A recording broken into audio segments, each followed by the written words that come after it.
Assalamualaikum warahmatullahi wabarakatuh. Alhamdulillahirabbil alamin wassalatu wassalamu ala nabiyina Muhammadin wa ala alihi washabbihi. Para jemaah yang dimuliakan Allah Subhanahu wa taala, syukur kepada Allah Subhanahu wa taala atas kehadiran yang senantiasa dikaruniakan kepada kita.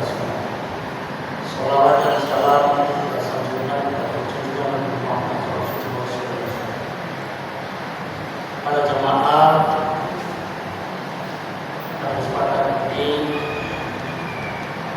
saya ingin menyampaikan bagaimana karakteristik muslim sejati. Di dunia banyak sekali orang yang mengaku, bahkan mengatakan bahwa dirinya adalah muslim sejati. Tapi Allah Subhanahu wa taala tidak mau mengakui keimanan. Hal itu karena orang tersebut justru tidak mencerminkan dirinya sebagai muslim yang sejati. Ini patut kita renungkan. Pada kenyataannya memang banyak, mungkin dari kita sendiri mengatakan saya muslim sejati. Bahkan kalau di kalangan tektorial, saya itu paling NKRI, saya itu paling Pancasila. Tapi lagi apakah itu terbukti dan sebagainya, tentu kita berikan kepada diri kita masing-masing. Begitu juga kita mengatakan sebagai orang muslim sejati, apakah sudah benar sehingga pengakuan kita itu keimanan dan keselamatan itu yang diakui oleh Allah. Ini hal-hal yang sangat dasar. Apalagi kita telah berbaik selama 1 bulan puasa Ramadan, tentu harapan kita bersama dapat memperoleh predikat menjadi muslim yang sejati dan mempunyai pangkat yang tertinggi, yaitu takwa. Para jemaah, kamu berfirman, kaum dan kita syaitan bersembilan orang. Warnikan nasib mayatku nama nabi Ibrahim, wabil yawmika wa mahrum. Al-Baqarah ayat 1. Di antara manusia ada yang mengatakan kami beriman kepada Allah dan hari kemudian. Padahal mereka itu sesungguhnya bukan orang yang beriman. Kalau sendiri beriman Allah. Karena kalau kita buka Al-Quran bagaimana Nabi Musa kalau dalam kondisi sulit pasti dia kalau ditanya siapa yang Allah, siapa yang menciptakan Allah. Tetapi dalam kondisi sudah enak-enak, maka apa yang dikatakan itu dikali. Mereka kembali menyembah pada Tauhid dan seterusnya sesuai dengan yang diwariskan para orang tua mereka. Jadi ini suatu contoh yang nyata dan saya juga sampai berlaku sekarang ini, terutama para munafikin. Bagaimana dia mengaku Islam, tapi justru dalam sepak terjangnya, dalam pemikirannya, dalam ucapannya dan sebagainya, justru memajangkan Islam. Walaupun mereka paham dengan Islam, alasannya bagus, katanya bagus, tapi tertutup kepada jalan yang lurus, tidak sesuai dengan manfaatnya.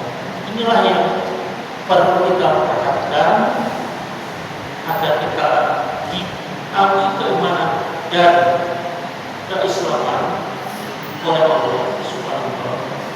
Mari kita ada beberapa kriteria karena kita masing-masing yang akan mempertanggungjawabkan. Jadi kejujuran kita masing-masing untuk menilai diri kita masing-masing itu sangat penting. Saya pun sebagai pembicara pada waktu ini juga sangat was-was apakah saya bisa menyampaikan, saya bisa menjalani. Nah itulah yang menjadi pelik dalam kehidupan kita. Yang pertama, bertakwa kepada Allah Subhanahu wa Ta'ala. Karena dengan takwa ini maka kita memudahkan untuk senantiasa berpegang pada syariat Allah, senantiasa kita mengikuti tuntunan Kanjeng Nabi Muhammad Rasulullah. Oleh karena itu, sekali lagi tanpa musuh, jilmat iman yang paling penting, iman masih bisa dirasakan, bisa jalan, tapi implementasinya kita atau ditopang oleh ketakwaan kita. Ini para jamaah yang saya hormati perlu menjadi perhatian kita. Sebagaimana Allah berfirman dalam surat Al-Imran ayat 102. A'udzubillahi minasyaitonir rajim. Bismillahirrahmanirrahim. Ya ayyuhalladzina amanu taqullaha haqqa tuqatih wa la tamutunna illa wa antum muslimun. Hai orang-orang yang beriman, bertakwalah kepada Allah sebenar-benarnya kepadanya, dan janganlah sekali-sekali kamu mati melainkan dalam kondisi muslim. Allah sudah memberikan kepada kita orang yang takwa, puncaknya siap menghadapi kematian.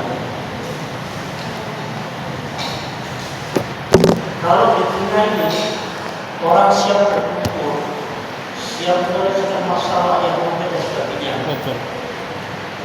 itu masih tergolong biasa-biasa saja. Tapi kan apakah kita ini sudah siap benar-benar untuk menghadapi kematian?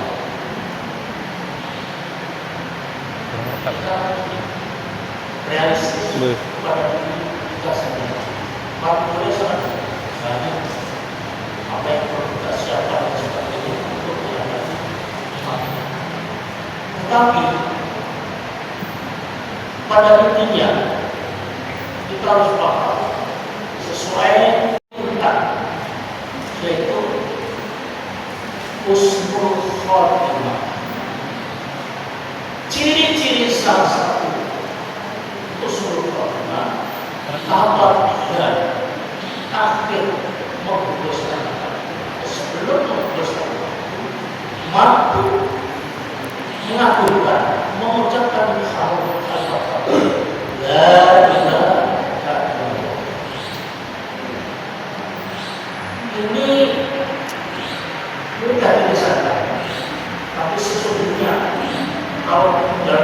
kondisi yang rumit, maka belum tentu setiap insan itu mampu mengucapkan kalimat tauhid la ilaha illallah.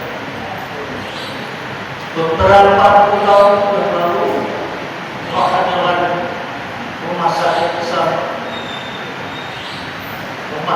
haji Jakarta mengadakan penelitian. Kurang lebih 1.000 orang yang mau berhaji. Ternyata dari sekian ribu orang yang didampingi berhaji, tidak semuanya mampu untuk mengucapkan kalimat tauhid la ilaha illallah. Hanya kurang lebih 10%-nya. Padahal sebenarnya kalau dia bukan rumah sakit haji, ya artinya dia seorang muslim. Jaranglah dia bukan orang muslim. Mungkin ada, tapi persentasenya sangat kecil. Dan inilah para jemaah yang kita muliakan, yang kita persebaya pada aktivitas hasil dari pemilihan selama sebulan kemarin.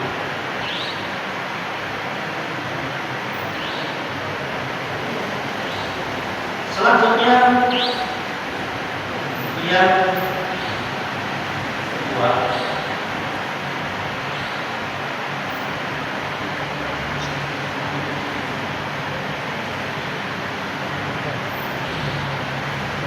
selalu berusaha untuk masuk ke dalam Islam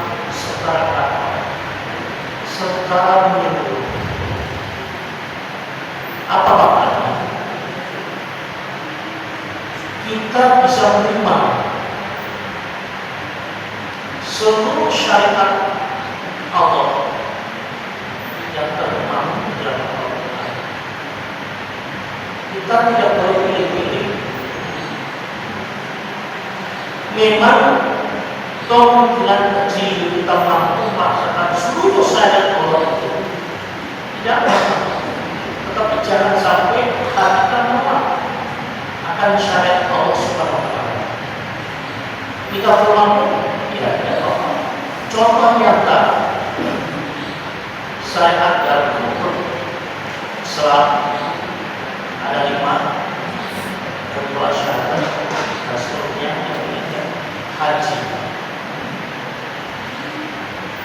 Haji memang memerlukan persyaratan khusus, yaitu kemampuan fisik finansial, dan ini memang nyatanya tidak semua mampu, dan tidak apa-apa tidak melaksanakan haji karena belum mampu, tidak apa-apa.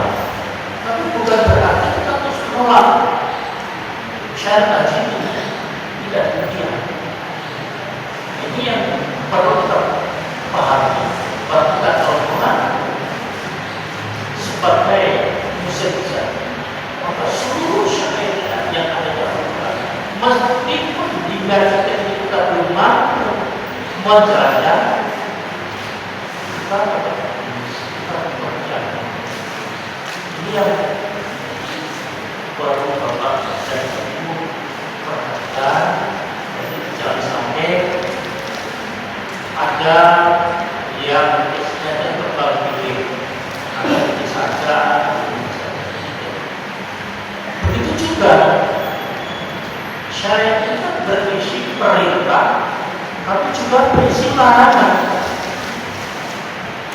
Berbagai macam larangan yang disyariatkan Allah. Kita juga tidak berpilih. Sehingga jangan sampai kita menghalalkan segala cara untuk meraih apa yang kita inginkan. Coba kita perhatikan kondisi bangsa kita, para tokoh-tokoh, para pemimpin kita yang punya bukan sudah punya bulan tinggi. Logikanya dari segi materi, insya Allah mereka sudah sangat cukup dan mungkin sangat lipat. Tapi kemauan nafsu yang tidak terkendali, maka dia masih dengan cara-cara yang seperti syariat Allah melakukan perbuatan yang tidak terpuji, yang mungkin sementara dia menganggap untung, tapi memang orang lain bukan. Karena dia bisa mengeruk harta sesuai dengan benar, tapi yang demikian itu dia tidak menyadari bahwa yang demikian itu sebenarnya hakikatnya dia sendiri yang akan rugi. Karena apa? Segala yang diperoleh dengan cara tidak halal, maka dipakai juga tidak halal. Jangan berbangga dia punya keinginan bisa dituruti. Mungkin dia ingin rumah yang bagus, mobil yang bagus, simpanan emas yang banyak, tapi sebetulnya sama saja dia itu mempersiapkan diri bahan bakar di neraka. Nah ini yang sakit sama-sama pada ketika amat sekarang. Kalau dia sadar, masya Allah, walaupun tidak kesempatan, maka dia akan mudah. Sama saja kalau selaku melaksanakan ibadah puasa, maka tersedia tidak ada orang. Kalau rumahnya tidak kuat, makanya akan makan. Tetapi karena selalu ingat pada Allah, maka makanan yang tersedia pada saat siang hari itu pada akhirnya kalau kecuali dalam keadaan darurat. Nah ini contoh-contoh nyata di dalam kehidupan kita sehari-hari dan akhir-akhir. Para jemaah, selanjutnya Allah juga berfirman yang kita Alhamdulillah masyaitan rajim. Bismillahirrahmanirrahim. Ya ayyuhalladzina amanu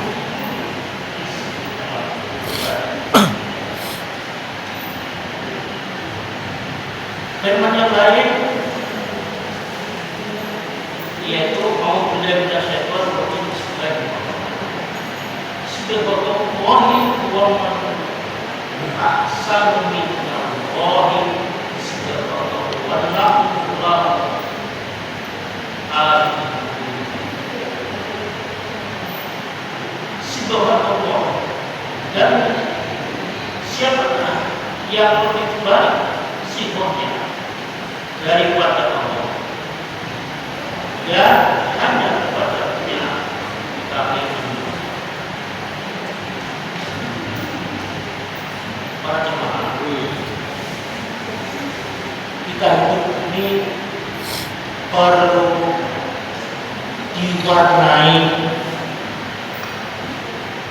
oleh Allah yang bisa mewarnai kehidupan kita nantinya, sehingga kita supaya tidak lepas sebagai orang yang sejati, maka kita selalu menggantungkan diri kepada Allah agar Allah itu selalu memberikan petunjuk, memberikan petunjuk bimbingan seterusnya. Karena tanpa bimbingan dan petunjuk, maka arah perjalanan kita sudah pasti akan belok, akan tersesat. Tidak pada arah yang lurus. Oleh karena itu, kalau kita